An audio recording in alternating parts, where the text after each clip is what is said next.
ನಮ್ಮ ಶಾಸಕರು ಹೇಳ್ತಾರಲ್ವಾ, multi ಲೇಯರಲ್ಲಿ scan ಆಗಿ ಕೆಳಗಡೆಗೆ ನೀರು ಹೋಗಿ ರೀಚಾರ್ಜ್ ಆಗಿ ಬರುತ್ತೆ ಅಂತ ಹೇಳ್ಬಿಟ್ಟು. ಕೆರೆನಲ್ಲೇ ಬೋರ್ ಇದ್ದರೆ ಯಾವ ರೀತಿ ರೀಚಾರ್ಜ್ ಆಗುತ್ತೆ ಅಂತೇಳಿ ನಮಗೆ ಗೊತ್ತಾಗ್ತಾ ಇಲ್ಲ. ಈ ನೀರು ದನ ಕರುಗಳಿಗೆ ಕುಡಿಯಲು ಯೋಗ್ಯವಿಲ್ಲ, ಈ ನೀರು ಮನುಷ್ಯರಿಗೆ ಕುಡಿಯಲು ಯೋಗ್ಯವಿಲ್ಲ, ಈ ನೀರು ವ್ಯವಸಾಯ ಉತ್ಪನ್ನಕ್ಕೆ ಮಾಡೋದಕ್ಕೆ ಯೋಗ್ಯವಿಲ್ಲ. ಹಾಗಾದರೆ ಜನಗಳು ಕುಡಿತಕ್ಕಂಥ ಒಂದು ಬೋರ್ವೆಲ್ಗಳು ರೀಚಾರ್ಜ್ ಆಗೋದಕ್ಕೆ ಅವಶ್ಯಕತೆ ಇದೆಯಾ? ಕಾಣ್ತಾ ಇದೆಯಾ, ಜೀವಂತವಾಗಿ ಓಡ್ತಾ ಇರ್ತಕ್ಕಂಥ ಬೋರ್ವೆಲ್ಲು. ಸೊ ಇದರಲ್ಲಿ ಯಾವ ಥರ ಹಿಂಗಿ ನಮಗೇನು ಕಾವೇರಿ ನೀರು ಬರುತ್ತಾ, ಇದರಲ್ಲಿ ಬರೋದು KC ವ್ಯಾಲಿ ನೀರೇ. ಸ್ನೇಹಿತರೆ ನಮಸ್ಕಾರ. ಇವತ್ತು ನಾವಿರೋದು ಕೋಲಾರಮ್ಮನ ಕೆರೆ, ಕೋಲಾರದ ಅಮಾನಿ ಕೆರೆ. ಏನೊಂದು 750 ಎಕರೆನಲ್ಲಿ ಈ ಒಂದು ವಿಶಾಲವಾದ ಒಂದು ಕೆರೆ ಇದೆ. ನೀವು ಹಿಂಭಾಗದಲ್ಲಿ ನೋಡ್ಬೋದು. ಈ ಕೆರೆಗೆ ಕಾವೇರಿ ನದಿ ನೀರು ಬರಲ್ಲ, ಈ ಕೆರೆಗೆ ಬರೋದು KC ವ್ಯಾಲಿ ನೀರು. ಸೊ ಬಹುತೇಕ ಭಾಗಗಳಲ್ಲಿ ಈ ಕೆರೆಯಲ್ಲಿ ಒಂದು 10ರಿಂದ 15 ಬೋರ್ವೆಲ್ಗಳಿದ್ದಾವೆ. ಸೊ ಆ ಬೋರ್ವೆಲ್ಗಳು ಇವತ್ತಿನವರೆಗೂ ಜೀವಂತವಾಗಿದ್ದಾವೆ. ಸೊ ಈ ಬೋರ್ವೆಲ್ಲಿಂದನೇ ನೀರು ಏನು ಸಿಟಿಗೆ ಪಂಪ್ ಮಾಡ್ತಕ್ಕಂಥ ಒಂದು ವ್ಯವಸ್ಥೆ ನಡೀತಾ ಇದೆ. ಇವತ್ತು ಜೀವಂತವಾದ ಒಂದು ಬೋರ್ವೆಲ್ ನಾನು ನಿಮಗೆ ತೋರಿಸ್ತಾ ಇದ್ದೀನಿ. ಸೊ ಇದು ಬಂದು ಕನಕನಪಾಳ್ಯದ ಕೆಳಭಾಗದಲ್ಲಿ, ಅಂದರೆ ಕೆರೆ ಸೈಡಲ್ಲಿ ಇರ್ತಕ್ಕಂಥ ಒಂದು ಬೋರ್ವೆಲ್ಲು. ಸೊ ಕೆರೆನಲ್ಲೇ ಇರೋದು, ಕೆರೆ ಸೈಡಲ್ಲ, ಕೆರೆನಲ್ಲೇ ಇರ್ತಕ್ಕಂಥ ಒಂದು ಬೋರ್ವೆಲ್ಲು ಜೀವಂತವಾಗಿ, ಅಂದರೆ ಇವಾಗಲೂ ಓಡ್ತಾ ಇದೆ ನೀರು. ನೋಡಿ ಹನಿಗಳು ಬೀಳ್ತಾ ಇದೆ, ನಿಮಗೆ ಗೊತ್ತಾಗುತ್ತೆ. ಈ ಏನು ನಮ್ಮ ಶಾಸಕರು ಹೇಳ್ತಾರಲ್ವಾ, ಮಲ್ಟಿ ಲೇಯರಲ್ಲಿ ಸ್ಕ್ಯಾನ್ ಆಗಿ ಕೆಳಗಡೆಗೆ ನೀರು ಹೋಗಿ ರೀಚಾರ್ಜ್ ಆಗಿ ಬರುತ್ತೆ ಅಂತ ಹೇಳ್ಬಿಟ್ಟು. ಕೆರೆನಲ್ಲೇ ಬೋರ್ ಇದ್ದರೆ ಯಾವ ರೀತಿ ರೀಚಾರ್ಜ್ ಆಗುತ್ತೆ ಅಂತೇಳಿ ನಮಗೆ ಗೊತ್ತಾಗ್ತಾ ಇಲ್ಲ. ಏನೋ ಕೆರೆಯಿಂದ ಒಂದು 2 ಕಿಲೋಮೀಟ್ರ್ 3 ಕಿಲೋಮೀಟ್ರ್ ದೂರದಲ್ಲಿದ್ದರೆ ನೀವು ಹೇಳೋದು ನಾನು ಒಪ್ಕೊಳ್ತೀನಿ. ಕೆರೆನಲ್ಲೇ ಇರ್ತಕ್ಕಂಥ ಒಂದು ಬೋರ್ವೆಲ್ನ ಇವತ್ತು ಯಾವ ರೀತಿ ಅದು ರೀಚಾರ್ಜ್ ಆಗುತ್ತೆ? ಕೆರೆ ನೀರು ತಾನೇ ಬರುತ್ತೆ ಕೆರೆನಲ್ಲಿದ್ದರೆ.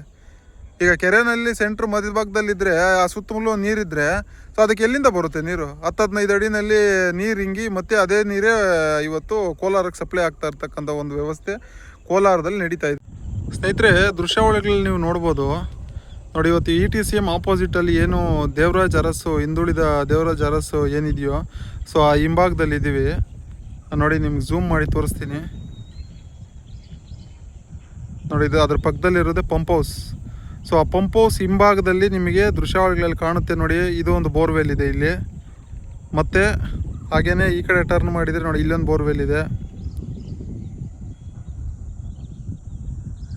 ಕಾಣ್ತಾ ಇದೆ ಅಂದ್ಕೊಳ್ತೀನಿ. ನೋಡಿ ಇಲ್ಲೊಂದು ಬೋರ್ವೆಲ್ ಇದೆ, ನೋಡಿ ಇದು ಬೋರ್ವೆಲ್ಲು. ಸೊ ಇಲ್ಲಿಂದ ನೀವು ಈ ಕಡೆಗೆ ಬಂದರೆ ಕುರುಬುರಪೇಟೆ ಪಕ್ಕದಲ್ಲೇ ಇನ್ನೊಂದು ಬೋರ್ವೆಲ್ ಇದೆ. ಸೊ ಇದೆಲ್ಲ ಇರೋದು ಕೋಲಾರಮ್ಮನ ಕೆರೆಯಲ್ಲಿ. ಕೋಲಾರಮ್ಮನ ಕೆರೆಗೆ ಕಾವೇರಿ ನೀರು ಬರ್ತಾ ಇಲ್ಲ, ಕೋಲಾರಮ್ಮನ ಕೆರೆಗೆ ಬರ್ತಾ ಇರೋದು KC ವ್ಯಾಲಿ ನೀರು. ಸೊ ಈ KC ವ್ಯಾಲ್ಯೂ ನೀರು ಇವತ್ತು ಹಿಂಗಿ ಬೋರ್ವೆಲ್ಲಲ್ಲಿ ಹೋಗ್ತಾ ಇರ್ತಕ್ಕಂಥ ಒಂದು ವ್ಯವಸ್ಥೆ ಕೋಲಾರದಲ್ಲಿ ನಡೀತಾ ಇದೆ.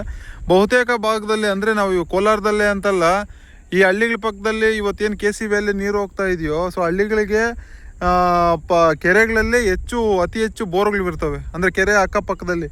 ಸೊ ನಮ್ಮ ಕೋಲಾರದಲ್ಲಿ ಹೆಂಗಿದೆಯಾ ಅಂದರೆ ಕೆರೆ ಒಳಗಡೆನೇ ಬೋರ್ವೆಲ್ಗಳಿದ್ದಾವೆ. ಸ್ನೇಹಿತರೆ ನೋಡಿ ಇದು ಜೀವಂತವಾಗಿರ್ತಕ್ಕಂಥ ಒಂದು ಬೋರ್ವೆಲ್ಲು. ಇದು ಎಲ್ಲಿದೆ ಅಂತೇಳಿ ಕೂಡ ನಿಮ್ಗೆ ತೋರಿಸ್ತೀನಿ. ನೋಡಿ ನೀರು ಸೋರ್ತಾ ಇರೋದನ್ನು ನೋಡ್ಬೋದು ನೀವು ದೃಶ್ಯಾವಳಿಗಳಲ್ಲಿ. ಹಿಂಗೆ ನೋಡ್ತಾ ಇರಿ, ನೋಡಿ ಬೋರ್ವೆಲ್ ಓಡ್ತಾ ಇದೆ, ನೋಡಿ ನೀರು ಸೋರ್ತಾ ಇರೋದು ನೋಡಿ. ನೋಡಿ ಇದು ನಾವು ಪ್ರತಿ ವರ್ಷ ಗಣೇಶ ಮೂರ್ತಿ ಇಟ್ಟಾಗ ಗಣೇಶ ಬಿಡುವಂಥ ಸ್ಥಳ ಇದು. ಇದು ನಮ್ಮ ಕೆರೆ, ಕೋಲಾರಮ್ಮನ ಕೆರೆ. ಈ ಕೆರೆಗೆ ಕಾವೇರಿ ನೀರು ಬರಲ್ಲ ಸ್ವಾಮಿ. ಈ ಕೆರೆಗೆ ಬರೋದು ರೊಚ್ಚ ನೀರು, ಅಂದರೆ KC ವ್ಯಾಲಿ ನೀರು. ಆ KC ವ್ಯಾಲಿ ನೀರಿನಲ್ಲಿ ಇರ್ತಕ್ಕಂಥ ಬೋರ್ವೆಲ್ ಇದು, ಕಾಣ್ತಾ ಇದೆಯಾ, ಜೀವಂತವಾಗಿ ಓಡ್ತಾ ಇರ್ತಕ್ಕಂಥ ಬೋರ್ವೆಲ್ಲು. ಸೊ ಇದರಲ್ಲಿ ಯಾವ ಥರ ಹಿಂಗಿ ನಮಗೇನು ಕಾವೇರಿ ನೀರು ಬರುತ್ತಾ, ಇದರಲ್ಲಿ ಬರೋದು KC ವ್ಯಾಲಿ ನೀರೇ. ಮಾನ್ಯ ಶಾಸಕರಲ್ಲಿ ಕೇಳೋದು ನಾವು, ಅಟ್ಲೀಸ್ಟು ಈ ಬೋರ್ವೆಲ್ಗಳಿಗೆ ಒಂದು ಮುಕ್ತಿಯಾದರೂ ಕೊಡಿ, ಬೇರೆ ಏನಾದರೂ ಪರ್ಯಾಯ ಮಾರ್ಗವಾಗಿ ಬೇರೆ ಯಾವುದಾದ್ರೂ ಒಂದು ನೀರನ್ನಾದರೂ ಕೊಡಿ ಕೋಲಾರ ಜನತೆಗೆ.